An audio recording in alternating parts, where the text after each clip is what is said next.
부처님과 함께하는 이야기. 내면의 도끼.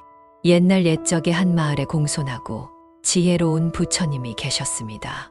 이 부처님은 사람들에게 옳은 길을 가르치고 그들의 마음을 영감으로 가득 채워주셨습니다.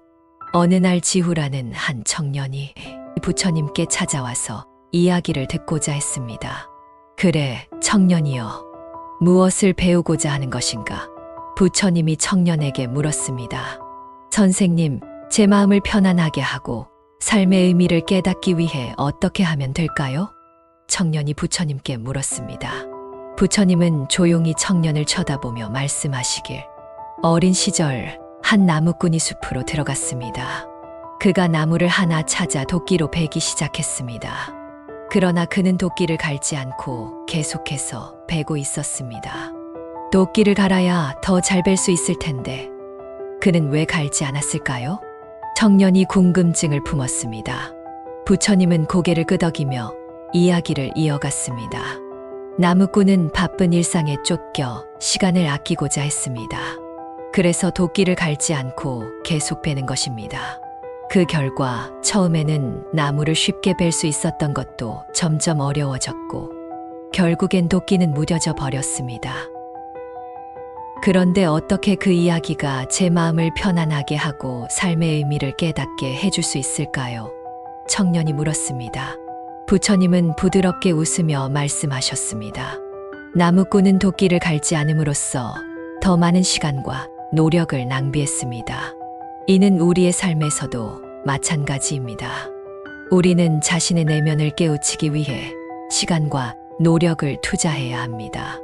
옳은 길을 찾고자 할 때 철학적인 사고와 깨달음을 얻기 위해서는 내면의 도끼를 갈아야 합니다. 내면의 도끼를 갈다는 것은 무엇을 의미하는 건가요? 청년이 궁금증을 품었습니다. 부처님은 청년의 손을 잡으며 이야기를 이어갔습니다. 내면의 도끼를 갈다는 것은 자기 자신을 깊이 이해하고 자기의 감정과 생각을 탐구하며 내면의 진실을 발견하는 것입니다. 이를 통해 우리는 인생의 의미를 깨닫고 진정한 행복과 평화를 얻을 수 있습니다. 하지만 그렇게 내면을 탐구하고 깨닫는 것은 어렵지 않을까요? 청년이 걱정스러워하는 모습이었습니다. 부처님은 청년을 더듬으며 말씀하셨습니다. 네, 그렇습니다. 내면의 탐구는 어려운 여정일 수 있습니다. 하지만 항상 열정과 호기심을 가지고 진실을 찾는 노력을 기울이는 것이 중요합니다. 그리고 어려움을 마주할 때는 인내심을 갖고 자신을 이해하며 성장할 수 있는 기회로 삼아야 합니다. 청년은 부처님의 가르침에 깊은 생각에 잠겨들었습니다.